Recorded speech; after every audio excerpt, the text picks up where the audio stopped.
তোমার জন্য লেখা এখনই লিখলাম আর তুমি এখন ভিডিও করতেছো। আজকে 10ই এপ্রিল, ঘড়ির কাঁটা ঠিক 6টা। আমি পোস্টও দিলাম, কবিতাটা পড়তেছি একেবারে সমুদ্রের তুমি, সমুদ্র তোমার ভালো লাগে তাই তুমি ফিরে আসো বারবার। জোয়ারের টানে, নোনা বাতাসের ডাকে, অদেখা কোনো আহ্বানে।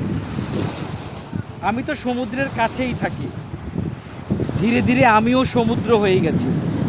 বুকের ভেতরে ঢেউ উঠে, নামে বেনামে। কেউ দেখে না, শুধু শব্দ শোনে। তুমি আসো ভুলতে, চোখের লবণকে লুকাতে লবণ জলে। ঢেউয়ের সাথে ছুড়ে দাও কষ্টগুলো, যেন ভাঙা শঙ্খের মতো হারিয়ে যায় তীরে। আর আমি তোমার ফেলে যাওয়া ব্যথা কুড়িয়ে নেই, ঢেউ হয়ে ফিরে আসি তোমার পায়ের কাছে। তুমি বোঝো না যে সমুদ্র তোমায় সান্ত্বনা দেয়, সেই সমুদ্রের মাঝেই আমি ডুবে আছি।